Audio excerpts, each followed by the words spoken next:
வாழ்க்கையில் சில சந்தர்ப்பங்களில் நாம் சில அவமானங்களை சந்தித்தே தீர வேண்டியிருக்கு. என்ன பண்ணுறது, காலம் அப்படி. அவமானப்படுறவங்க உடனே அடங்கி போய்டுறது தான் உலக வழக்கம். அவமானப்பட்டால் உடனே சீறி எழறவங்களும் உண்டு. ஆனால் அதையே ஒரு சவாலாக எடுத்துக்கிட்டு முன்னுக்கு வர்றவங்களும் சில பேர் இருக்கிறாங்க. அவங்க ரொம்ப அபூர்வம். இன்றைக்கி மனோதத்துவ நிபுணர்கள்லாம் என்ன சொல்கிறாங்க தெரியுமா? அவமானப்பட்டுட்டா உடனே அடங்கி போயிடக்கூடாதான். அதையே ஒரு சவாலாக எடுத்துக்கிட்டு மனசில் ஒரு வைராக்கியத்தோடு முயற்சி பண்ணினா வாழ்க்கையில் எல்லோரும் முன்னேறலாமா. அவமானங்கிறத நாம் வைராக்கியமாக மாற்றிக்கணும்.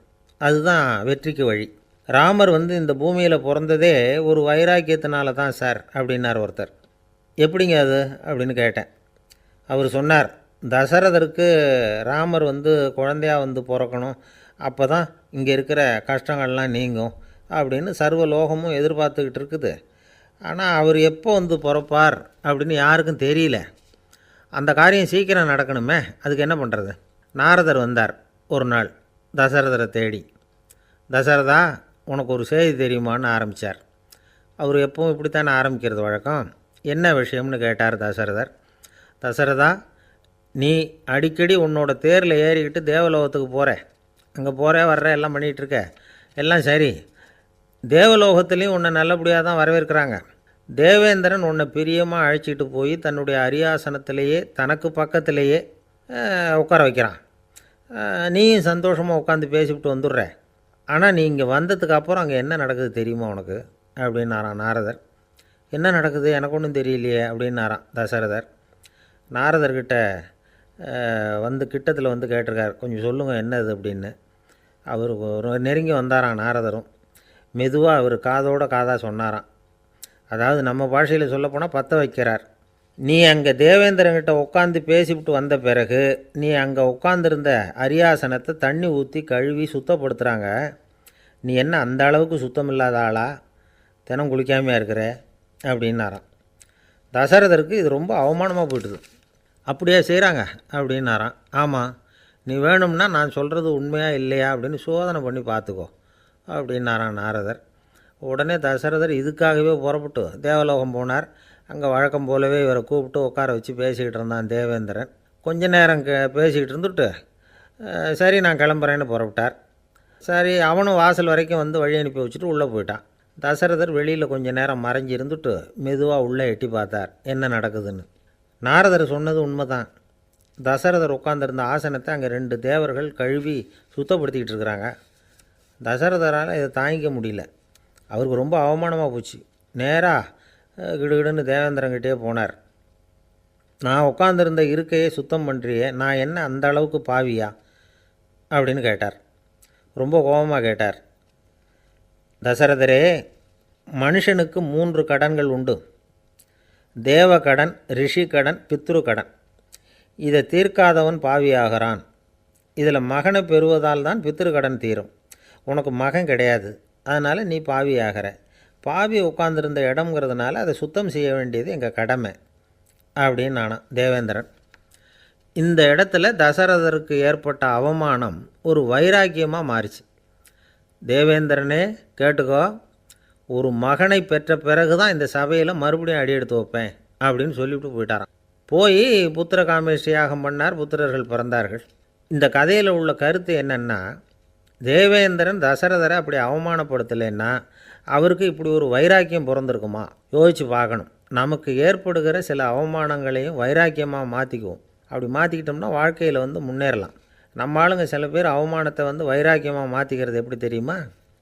நம்மக்கிட்ட ஒரு பையன் சொன்னான், எங்கள் அப்பா என்னை எல்லாருக்கும் முன்னாடி வச்சு திட்டிவிட்டார், பொறுப்பு இல்லாமல் ஊர் சுற்றுறேன்னு சொல்லி அவமானப்படுத்தி விட்டார். இனிமேல் நீ என் முகத்திலேயே முழிக்காதரா போடான்னு வேறு சொல்லிவிட்டார். எனக்கு ரோஷம் வந்துட்டுது. அந்த அவமானத்தை வைராக்கியமாக மாற்றிக்கிட்டேன். அன்னையிலேருந்து அவர் முகத்திலேயே முழிக்கிறதில்ல அப்படின்னா. அப்படியான்னு கேட்டோம்.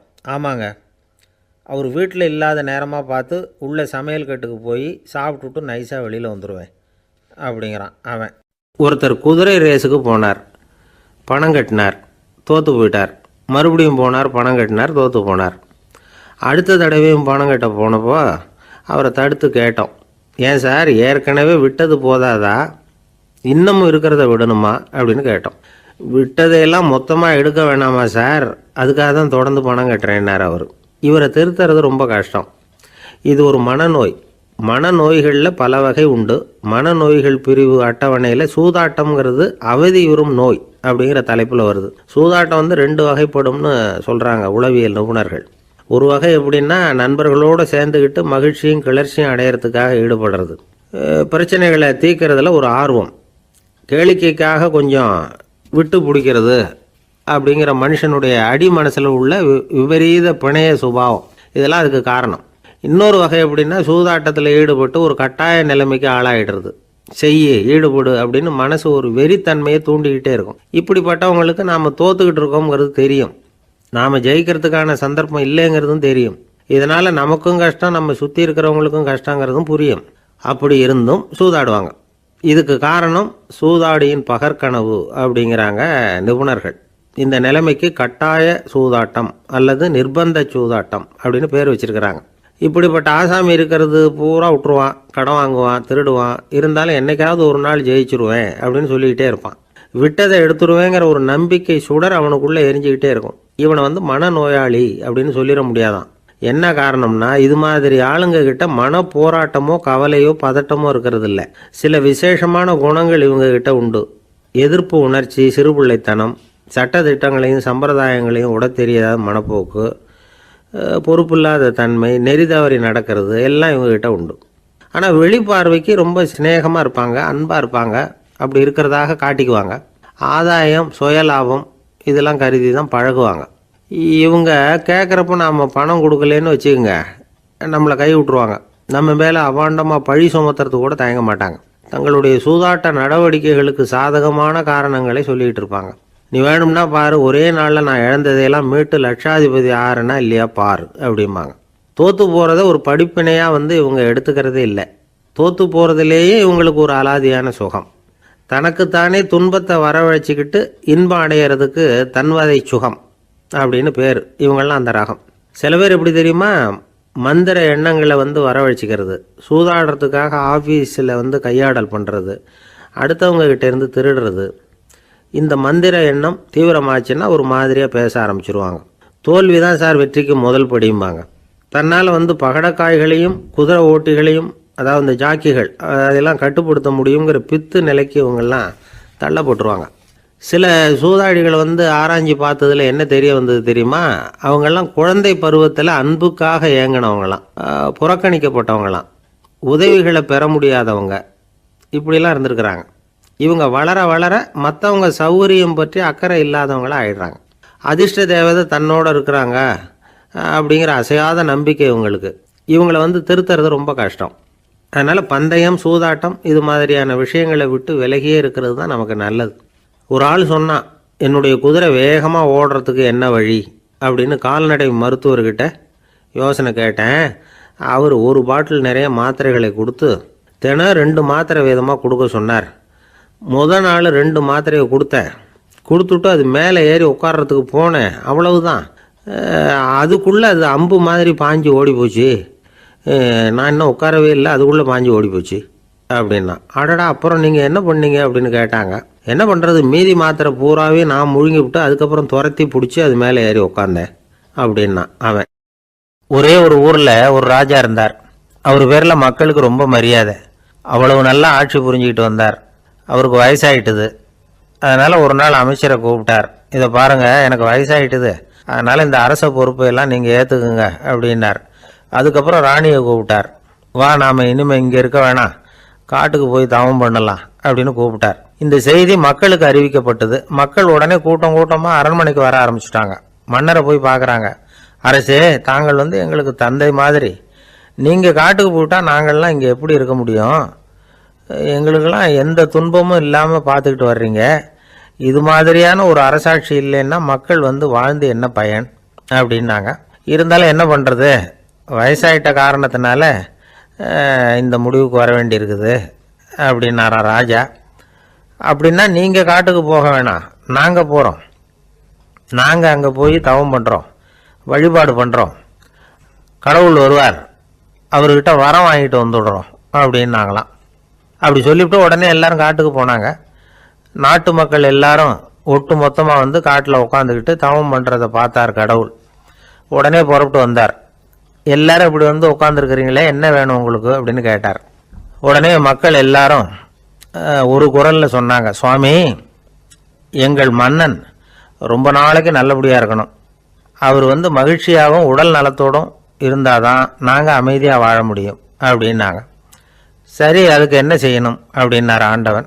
எங்கள் மன்னருக்கு இன்னும் ஒரு 100 வருஷம் ஆயுளை கொடுங்க அப்படின்னாங்க. அவ்வளவு தானே, சரி அப்படியே ஆகட்டும் அப்படின்னு சொல்லிவிட்டு ஆண்டவன் போயிட்டார். மக்கள் மகிழ்ச்சியோடு திரும்பி வந்தாங்க. மன்னா, கடவுள் வரம் கொடுத்துட்டார், நீங்கள் 100 வருஷம் வாழ போகிறீங்க அப்படின்னாங்க. இதை கேட்டதும் ராணி ராஜாவை வணங்கி, நான் தவம் செய்ய போகிறேன் அப்படின்னு புறப்பட்டாங்க. உடனே மக்கள் என்ன நினச்சாங்க தெரியுமா? ஐயோ, நாம் ராஜாவுக்கு மட்டும்தானே நீண்ட ஆயுள் வேணும்னு வரம் வாங்கினோம், ராணிக்கு வாங்கலையே, அதுதான் கோபத்தில் புறப்பட்டாங்க போல இருக்கு அப்படின்னு நினச்சி வருத்தப்பட்டாங்க. ஆனால் ராணி நினச்சது அது இல்லை. ராணி போய் தவம் பண்ணாங்க, கடவுள் காட்சி கொடுத்தார். இவங்க கேட்குறாங்க, சுவாமி, ராஜாவுக்கு மட்டும் 100 வருஷம் ஆயுள்னு வரம் கொடுத்துட்டீங்க, அப்படின்னா குடிமக்களும் 100 வருஷம் இருக்கணும். இப்படிப்பட்ட குடிமக்கள் இல்லைன்னா அப்படிப்பட்ட அரசன் இருந்து என்ன பிரயோஜனம் அப்படின்னாங்களாம். ஆண்டவன் பார்த்தார், சரி அவங்களும் 100 வருஷம் வாழ்வாங்க, அது மட்டும் இல்லை, நீயும் 100 ஆண்டு காலம் வாழ வரமளிக்கிறேன் அப்படின்னு சொல்லிவிட்டு மறைஞ்சிட்டார். இதில் ஆண்டவன் வர்றதும் மறையிறதும் முக்கியம் இல்லை. இதில் கவனிக்க வேண்டியது ஆள்கிறவனின் விசால மனம், குடிமக்களின் விசால மனம், ஆள்கிறவன் மனைவியினுடைய விசால மனம். இப்படி ஒரு நாடு இருந்துட்டுதுன்னா எப்படி இருக்கும் வாழ்க்கை நினச்சி பாருங்கள். அதனால தான் பெரியவங்கள்லாம் சொல்கிறாங்க, இதய வாசல் திறந்தே இருக்கணும், இதயத்தின் கதவுகளை மூடாதீங்க அப்படின்னு சொல்லுவாங்க. என்கிட்ட ஒருத்தர் சொன்னார், என்னுடைய இதய வாசல் எப்பவும் திறந்தே தான் இருக்குதுன்னார். எதனால் அப்படி சொல்கிறீங்க அப்படின்னு கேட்டோம். டாக்டரே சொல்லிவிட்டார், என்னுடைய இதயத்தில் ஒரு ஓட்டை இருக்குது அப்படின்னு, வால்வு சரியில்லையா அப்படிங்கிறார். கடற்கரை ஓரமாக ஒரு பெரியவர் கையால் மணலை கீறிக்கிட்டே உட்காந்துருக்கிறார். என்னத்தையும் தேடிட்டு இருக்கிறது மாதிரி தெரிஞ்சுது. மெதுவாக கிட்டத்தில் போய், என்னத்தை தேடிட்டு இருக்கிறீங்க அப்படின்னு கேட்டோம். அவரு சாவகாசமாக நிமிர்ந்து பார்த்து, நிம்மதியை தேடிட்டு இருக்கிறேன்னார். நாங்கள் ஒரு மாதிரி ஆயிட்டோம். இருந்தாலும் சமாளிச்சுக்கிட்டு, சார், மணல்ல வந்து கிழிஞ்சல் தான் கிடைக்கும், நிம்மதி கிடைக்காது அப்படின்னோம். சரி, இன்னைக்கு வசமா நம்ம கிட்ட ஒரு ஆள் மாட்டிக்கிட்டார் அப்படின்னு நினைச்சு அவர் பக்கமா போய் உட்காந்துக்கிட்டு கதை சொல்ல ஆரம்பிச்சிட்டோம். ஒரு பெரிய மன்னர் இருந்தார், அவருக்கு எல்லா வசதியும் இருந்தது. இருந்தாலும் ஒரே ஒரு குறை, அது என்னன்னா நிம்மதி இல்லைங்கிற குறை. அரண்மனையில தினமும் கலை நிகழ்ச்சி, நாட்டியம் எல்லாம் நடந்துகிட்டு தான் இருந்தது. இருந்தாலும் நிம்மதி இல்லை. சரி, நிம்மதி எங்க கிடைக்கும் அப்படின்னு தேட ஆரம்பிச்சார். உடனே அதுக்கான முயற்சிகள்ல தீவிரமா இறங்கினார். நாட்டில் உள்ள தத்துவ மேதைகளை எல்லாம் கூப்பிட்டுட்டு வர சொன்னார். எல்லாரும் வந்து சேர்ந்தாங்க. அவங்கள பார்த்து, நிம்மதி எங்க இருக்குது அப்படின்னு விசாரிச்சார். அவங்களுக்கு அது தெரிஞ்சா ஏன் இப்படி ராஜா முன்னாடி வந்து நின்றுட்டு இருக்க போறாங்க? ராஜாவோட கேள்விக்கு ஒவ்வொருத்தரும் ஒவ்வொரு மாதிரி விளக்கம் கொடுக்க ஆரம்பிச்சிட்டாங்க. எந்த பதிலும் ராஜாவுக்கு திருப்தி அளிக்கக்கூடிய அளவுக்கு இல்லை. சரி, போயிட்டு வாங்கன்னு சொல்லி அவங்கள எல்லாம் அனுப்பி வச்சுட்டார். ஒரு நாள் அவர் மாளிகையில உப்பரிகையில நின்றுட்டு இருக்கிறார். அந்த சமயத்துல தெருவில் ஒரு பிச்சைக்காரன் ரொம்ப உல்லாசமா பாட்டு பாடிக்கிட்டே போயிட்டு இருக்கிறான். குரல்ல ஒரு சந்தோஷம், நடையில ஒரு மிடுக்கு. அவங்ககிட்ட கொஞ்சம் கூட கவலை இருக்கிறதா தெரியல. உடனே ராஜா அதை பார்த்தார். ஏவலாளிகளை வந்து கைதட்டி கூப்பிட்டார். உடனே ஓடி போய் அந்த பிச்சைக்காரனை இங்க அழைச்சிட்டு வாங்கன்னு உத்தரவு போட்டார். இவங்க உடனே ஓடி போய் அவனை கூப்பிட்டாங்க. அரண்மனைக்கு வாழ்ந்தாங்க. அவன் வரல. அரண்மனைக்குள்ள அடி எடுத்து வைக்க மாட்டேன்னு சொல்லிவிட்டான். ராஜா கிட்ட வந்து விஷயத்தை சொன்னாங்க. அவருக்கு ரொம்ப ஆச்சரியம், இப்படி ஒரு ஆள் இருக்கிறானா அப்படின்னு. சரி, அவன் என்னதான் சொல்றான் அப்படின்னு விசாரிச்சார். இவங்க மறுபடியும் தெருவுக்கு போய் கேட்டாங்க. என்னை பார்க்கணும்னா ராஜா விருப்பப்பட்டாருன்னா அவரை வேணும்னா இங்க வர சொல்லுங்க அப்படின்னு சொல்லிவிட்டான். அதை வந்து ராஜா கிட்ட சொன்னாங்க. அவருக்கு கோபம் வரல. இவ்வளவு சுதந்திர உணர்வோடு இருக்கிறவன் சாதாரண ஆளா இருக்க முடியாது அப்படின்னு நினைச்சார். உடனே கிடுகிடுன்னு இறங்கி தெருவுக்கு வந்தார். பிச்சைக்காரங்கிட்ட போனார். நீ கவலைப்படாம சந்தோஷமா பாடிக்கிட்டு போறியே, அது எப்படி முடியுது உன்னால அப்படின்னு கேட்டார். ஏன் அப்படி கேக்குறீங்கன்னு அவன், அதுக்கு இல்ல, எனக்கு அரண்மனையில எவ்வளவோ சுகபோகங்கள்லாம் இருக்கு, இருந்தாலும் நிம்மதி இல்லை. இது ஏன்னு எனக்கு தெரியல. இந்த தேசத்துல உள்ள அறிஞர்களை எல்லாம் கூப்பிட்டு கேட்டு பார்த்துட்டேன், அவங்களுக்கும் தெரியல. உன்னை கேட்டா தெரியும்னு நினைச்சேன், அதனாலதான் சந்திக்கிறதுக்கு ஆசைப்பட்டேன். ஆனா நீ வரமாட்டேன்னுட்டியே அப்படின்னார். பிச்சைக்காரன் கடகடன்னு சிரிக்க ஆரம்பிச்சுட்டான். மகிழ்ச்சிக்கும் உங்களுக்கும் தடையா இருக்கிறது இந்த மாளிகை தான். இதை விட்டுட்டு வெளியில வந்துட்டா நிம்மதி தேடிட்டு வந்துடும்னா. நான் அரசன், எனக்குன்னு கடமைகள் இருக்கு, அதையெல்லாம் விட்டுட்டு எப்படி வர முடியும்னார் ராஜா. ரெண்டும் ஒரே நேரத்தில் கிடைக்கணுங்கிறது முடியாத காரியம். உங்க சுகபோகத்துக்கு விலையாதான் உங்க நிம்மதியை கொடுத்துக்கிட்டு இருக்கிறீங்க. என்ன பாருங்க, என்கிட்ட எதுவும் இல்லை, அதனால எதுவும் போயிடுமோங்கிற பயமும் இல்லை, நிம்மதியா இருக்கிறேன் அப்படின்னா அவன்.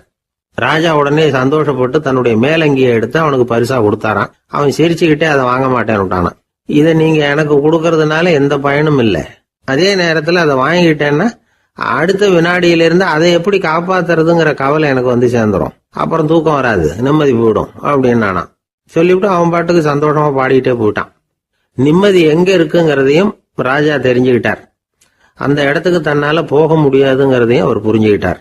இப்படி இந்த கதைய அந்த கடற்கரையில மணலை கீறிக்கிட்டே உட்காந்துருந்தார அந்த பெரியவர்கிட்ட சொல்லி முடிச்சோம். அவர் முகத்துல ஒரு தெளிவு தெரிஞ்சது. எங்களை நிமிர்ந்து பார்த்தார். ரொம்ப நன்றிங்க, இப்ப எனக்கு தெரிஞ்சு போச்சு, நிம்மதி வேணும்னா அதுக்கு என்ன பண்ணணும்னு இப்ப நல்லா புரிஞ்சுக்கிட்டேன் அப்படின்னார். என்ன புரிஞ்சுக்கிட்டீங்கன்னு கேட்டோம். இனிமே இந்த பக்கம் வந்தா உங்க கண்ணுல படாத இடமா பார்த்து உட்காரணும்னு புரிஞ்சுக்கிட்டேன் அப்படின்னார். ஒரு ஆளு வேகமா நடந்து போய்கிட்டு இருந்தான். அவன் வேகமா நடக்கிறதுக்கு காரணம் வெயில் காலம், காலில் செருப்பு இல்லை, மணல் பாதை, அதுதான் வேகம்.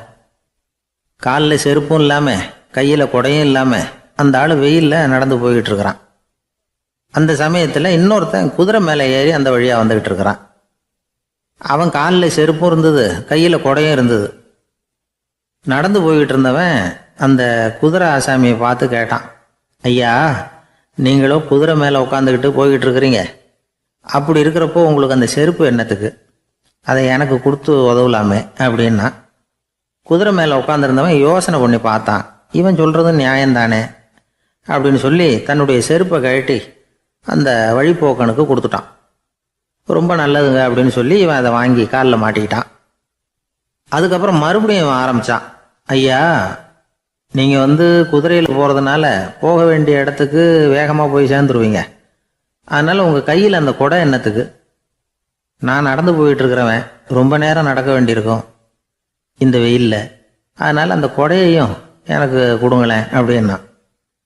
குதிரை வீரன் யோசனை பண்ணி பார்த்தான். இதுவும் நியாயம்தானே அப்படின்னு அவனுக்கு தோணுச்சு. உடனே இறக்கப்பட்டு தன் காலில் இருந்த செருப்பை கொடுத்தது மாதிரியே தன் கையில் இருந்த கொடையையும் இவங்கிட்ட கொடுத்துட்டான். அதுக்கப்புறம் அவன் நிம்மதியாக புறப்பட்டான். இப்போ மறுபடியும் கை தட்டி அவனை நிறுத்தினான். கீழே நின்றுட்டு இருந்தவன், என்னப்பா ஏன் என்ன நிறுத்தின, இன்னும் ஏதாவது வேணுமா உனக்கு அப்படின்னா குதிரையில் இருந்தவன். இவன் மெதுவாக வாயை திறந்து அந்த குதிரையையும் என்கிட்ட கொடுத்துருங்களேன்னா. அந்த குதிரை வீரன் இப்போ ஒரு கணம் யோசனை பண்ணி பார்த்தான். உடனே என்ன பண்ணான் தெரியுமா, தன்கிட்ட இருந்த குதிரை சவுக்கை எடுத்தான். குதிரை சவுக்கால அந்த ஆளை வாங்குவாங்கன்னு வீசி தள்ளிவிட்டான். இவ்வளவு சவுக்கடியும் வாங்கிக்கிட்டு இந்த ஆள் என்ன பண்ணான் தெரியுமா, சிரிக்கிறான். அடி வாங்கிட்டு யாராவது சிரிப்பாங்களா? குதிரை வீரனுக்கு ஒன்றும் புரியல. என்னப்பா அது, ஏன் இப்படி அடி வாங்கிட்டு இப்படி சிரிக்கிறியே அப்படின்னு கேட்டான். இப்போ அந்த வழிப்போக்கன் சொல்றான், ஐயா, நான் இப்படி சிரிக்கிறதுக்கு காரணம் இருக்கு. இப்படி குதிரை கேட்டு உங்ககிட்ட அடி வாங்கலைன்னு வச்சுக்கோங்க, என் உயிர் உள்ள வரைக்கும் மனசுல ஒரு தவிப்பு இருந்துகிட்டே இருக்கும். செருப்பையும் கொடையையும் கேட்ட உடனே கொடுத்தவன் குதிரையையும் கேட்டிருந்தா கொடுத்துருப்பானோ அப்படிங்கிற பேராசையில ஏங்கிக்கிட்டே இருந்திருப்பேன். இப்போ உங்ககிட்ட அடி வாங்கின பிறகு என்னுடைய அந்த சந்தேகம் தீர்ந்து போச்சு. என்னுடைய ஆசைக்கு எல்லை எது அப்படிங்கிறத எனக்கு புரிஞ்சுட்டுது அப்படின்னு சொல்லிவிட்டு அவன் நடக்க ஆரம்பிச்சுட்டானான். ஆசைக்கும் எல்லை உண்டு அப்படிங்கிறத விளக்கறதுக்காக வாரியார் சுவாமிகள் சொல்ற கதை இது. இந்த காலத்திலயும் ஒருத்தன் அது மாதிரி கொடை செருப்போட குதிரையில போய்கிட்டு இருந்தான். எதிரில் நடந்து வந்தவன், ஐயா, உங்க கொடையை எனக்கு கொடுங்களேன்னு கேட்டான். உடனே அவன் குதிரையிலிருந்து கீழே குதிச்சு அவனை சாட்டையால் அடிக்க ஆரம்பிச்சுட்டான். இன்னொருத்தர் அந்த வழியா வந்தவர் இதை பார்த்தார்.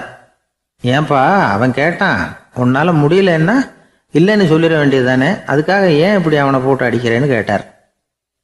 உங்களுக்கு விவரம் புரியாது சார், காலம் ரொம்ப கெட்டு போச்சு, கேட்டதை கொடுத்தேன்னு வச்சுக்கோங்க, இந்த குதிரையே என்னோடது, அவன் திருடிக்கிட்டு போறான் அப்படின்னு என் பேரில் புகார் கொடுக்க ஆரம்பிச்சிருவான் சார் அப்படின்னா. அது எப்படி அவ்வளவு உறுதியா சொல்றேன்னு கேட்டார் அவரு. ஏற்கனவே அது மாதிரி ஒருத்தன் பேரில் புகார் கொடுத்துட்டு தான் இந்த குதிரையை நான் தள்ளிட்டு வந்துகிட்டு இருக்கிறேன் அப்படின்னார். ராமகிருஷ்ணர் வாழ்ந்த காலத்துல நடந்த ஒரு நிகழ்ச்சி இது. அப்போ ஒரு ஓவியர் இருந்தாராம். அவருக்கு ஒரு ஆசை, ராமகிருஷ்ணர் படத்தை வரையணும். அதை அவர்கிட்டயே கொண்டுட்டு போய் காட்டி அபிப்பிராயம் கேட்கணும். இதுதான் அந்த ஓவியரின் ஆசை. உடனே ராமகிருஷ்ணர் படத்தை வரைஞ்சி முடித்தார். அதை எடுத்துக்கிட்டு போனார். இவர் போன சமயம் அங்கே ராமகிருஷ்ணர் சீடர்களோடு உட்காந்துருக்கிறார். விவேகானந்தர் அங்கே இருக்கிறார். இந்த ஓவியர் கொண்டுகிட்டு போய் தான் வரைந்த ஓவியத்தை அவர்கிட்ட காட்டினார். ராமகிருஷ்ண பரமஹம்சரின் ஓவியத்தை ராமகிருஷ்ணர்கிட்டயே காட்டுறார். ராமகிருஷ்ணர் என்ன பண்ணார் தெரியுமா? அந்த படத்தை பார்த்தார். உடனே அது காலை தொட்டார். குருதேவருடைய இந்த செயல் சீடர்களுக்கு ரொம்ப வியப்பை உண்டு பண்ணிச்சு. சில பேர் மனசுக்குள்ளேயே ரொம்ப குழம்பி போக ஆரம்பிச்சிட்டாங்க. என்ன இப்படி பண்ணுறாருன்னு. என்ன இது அவரோட படம், அவரே அவரோட படத்தின் காலை தொடுறார் அப்படின்னு யோசித்தாங்க. சில பேர் ஒன்றும் புரியாமல் ஒருத்தர் பார்த்து சிரிச்சுக்கிட்டாங்க. அந்த இடத்துல சீடர்கள் மட்டும் இல்லை, சீடர் அல்லாத பல பேர் இருந்தாங்க. தன்னுடைய காலை தானே தொடர இவருடைய செயல் பற்றி என்ன நினைக்கிறது அப்படின்னு அவங்களும் குழம்பி போய் நிற்கிறாங்க. அந்த படத்தை வரைஞ்சி அவர்கிட்ட காட்டின அந்த ஓவியருக்கும் அதிர்ச்சி. இருந்தாலும் அவர் சீடர் கிடையாது. அதனால் கொஞ்சம் துணிச்சலை வர வச்சுக்கிட்டு கேட்டார், என்னங்க இது? என்னால் என்னுடைய கண்களையே நம்ப முடியல. இது உங்கள் சொந்த உருவப்படம், நீங்கள் உங்கள் சொந்த கால்களையே தொடுறீங்க. இது எங்களுக்கு கொஞ்சம் சங்கடமாக இருக்குதே அப்படின்னார். ராமகிருஷ்ணரின் கண்களில் ஆனந்த கண்ணீர் வழிஞ்சுதான். அவர் சொன்னாராம், இது என்னோட படம்ங்கிறது எனக்கு தெரியும், ஆனால் இது என்னோட படம்ங்கிறதுனால நான் இதோட காலை தொடலை. நீ என்னுடைய சமாதி நிலையை இந்த படத்தில் படம் பிடிச்சி காட்டியிருக்கிற, அதனால் அதோட காலை தொடறேன். சமாதி நிலையில் யார் இருந்தாலும், அது என்னுடைய படமாக இருந்தாலும் சரி அல்லது வேறு யாருடைய படமாக இருந்தாலும் சரி, படம் யாருதுங்கிறது முக்கியம் இல்லை. இதில் எது முக்கியம்னா அது தன்னை உணர்ந்த ஒரு உணர்நிலையின் படம். அப்படி இருக்கிறப்போ அதோட காலை நான் தொடணும். அதுக்கு நீங்கள் எல்லாரும் ஏன் சங்கடப்படுறீங்கன்னு எனக்கு தெரியல அப்படின்னாராம். இப்போ தான் அங்கேருந்து சீடர்களுக்கும் மற்றவங்களுக்கும் விவரம் புரிஞ்சுதான். இதுக்கு முன்னாடி யாரும் செய்யாததை இவர் செஞ்சிருக்கிறார், ஆனால் அவருடைய காரணம் ரொம்ப நியாயமானது அப்படிங்கிறத உணர்ந்தாங்களாம். இதுவரைக்கும் ஆன்மீகத்தில் சமாதி நிலை, அதாவது தன்னை உணர்ந்த நிலை பற்றி புரிஞ்சுக்கிட்டோம். இல்லறத்தில் ஏற்படக்கூடிய சமாதி நிலை பற்றி உங்களுக்கு தெரியுமா? ஒரு அம்மா டாக்டர்கிட்ட வந்து சொன்னாங்களாம், டாக்டர், என் வீட்டுக்காரருக்கு உடம்புல ஏதோ கோளாறுன்னு நினைக்கிறேன். நான் எவ்வளவு நேரம் பேசினாலும் காதில் விழாதது மாதிரி உட்கார்ந்துருக்கிறார் அப்படின்னு ஆகலாம். அதுக்கு அந்த டாக்டர் சொன்னாராம், அம்மா, அது உடம்பு கோளாறு இல்லை, அது ஒரு பெரிய திறமை அப்படின்னாராம். ஒரு மனுஷனுக்கு 3 விதத்தில் கர்வம் உண்டாகிறதுக்கு வாய்ப்பு உண்டு. பணம், பதவி, புகழ். பணம் அதிகமாக வந்தால் கர்வம் வரலாம், பதவி பெருசாக வந்துட்டுதுன்னா கர்வம் வரலாம், புகழ் அதிகமாக போனாலும் கர்வம் வரலாம். இந்த 3 வகையான கர்வத்துக்கும் இடம் கொடுக்காமல் இருக்கிறாங்க பாருங்கள், அவங்க தான் சிறந்த மனிதர்கள். ஒரு பெரிய பொறுப்பில் இருக்கிறவங்களுக்கு கர்வம் வந்துடக்கூடாது. அப்படி வந்துட்டுதுன்னா அது எல்லாருக்கும் இடைஞ்சல். ஒரு ராஜா இருந்தார். அவர் ஒரு நாள் தன்னுடைய தலைநகரத்தை சுற்றி வந்துக்கிட்டு இருந்தார். ஒரு இடத்துல ஒரு அழகான நிலத்தை பார்த்தார். ஆஹா, இந்த இடத்துல நமக்குன்னு ஒரு மாளிகையை கட்டினா எவ்வளோ நல்லா இருக்கும் அப்படின்னு நினச்சார். ராஜா நினச்சா அது முடியாத காரியமா? சரி, இந்த நிலம் யாருக்கு சொந்தம்னு விசாரிங்க அப்படின்னார் பக்கத்தில் இருந்தவங்கக்கிட்ட. அவங்கெல்லாம் ஓடி போய் விசாரித்தாங்க. அந்த இடம் ஒரு வயசான கிழவிக்கு சொந்தம், வயசான அம்மாவுக்கு சொந்தமாக. அந்த அம்மா தான் அதில் ஒரு குடிசையை போட்டு குடியிருந்துகிட்டு இருக்கிறாங்க.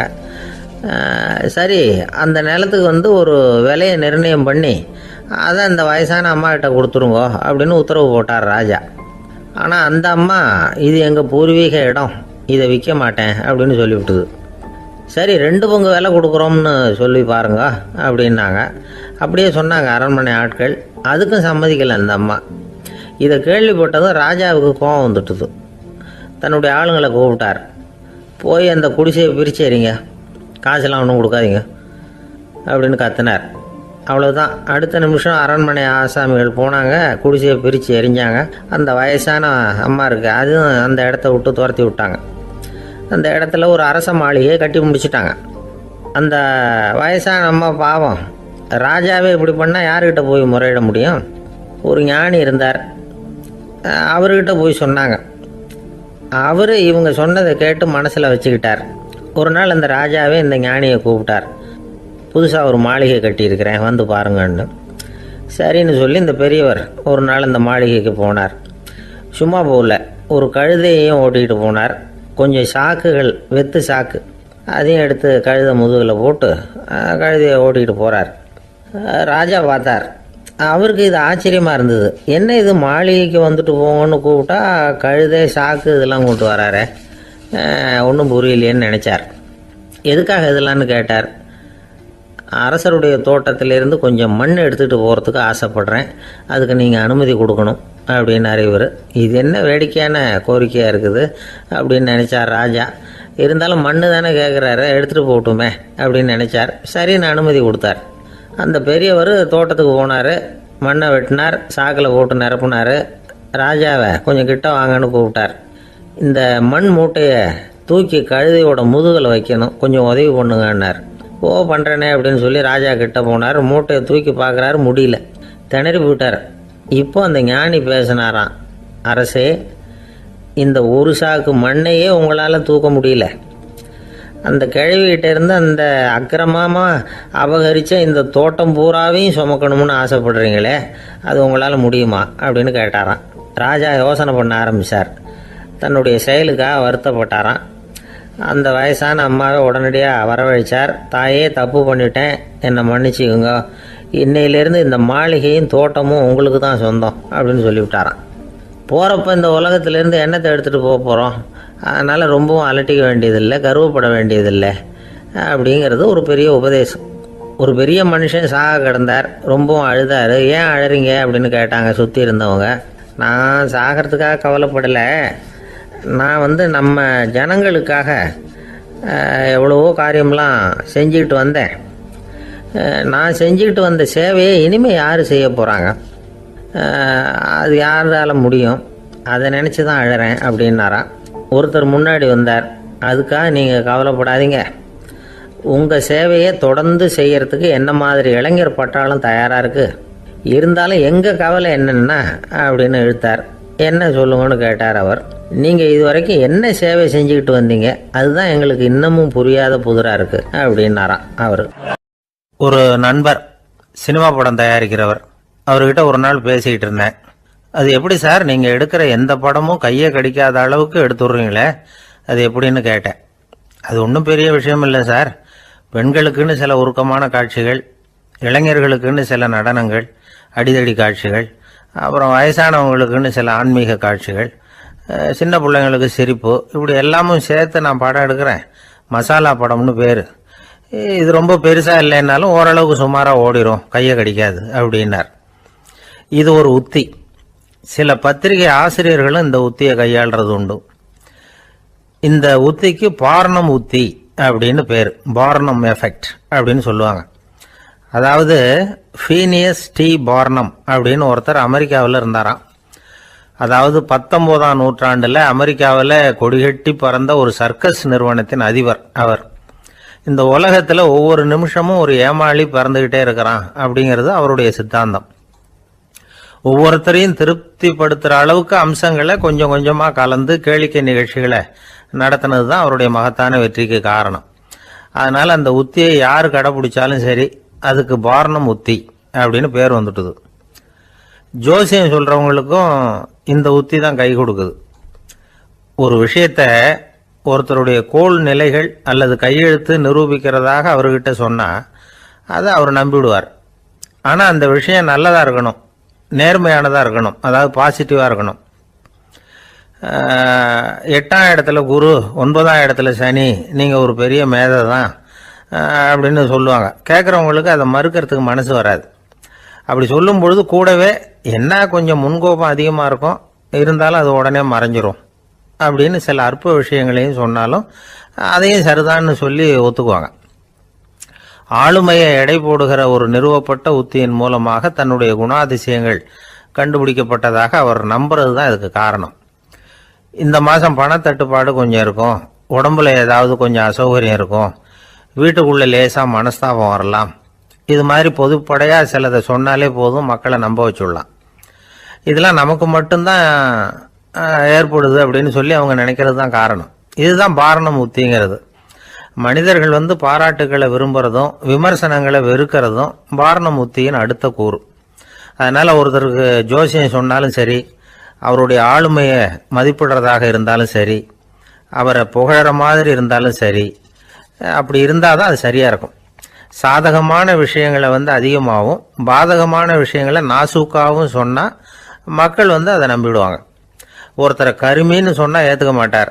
அதையே கொஞ்சம் மாற்றி நீங்கள் கொஞ்சம் சிக்கனமான ஆசாமி அப்படின்னு சொன்னால் நீங்கள் சொல்கிறது சரிதான் சார் அப்படிம்பார்.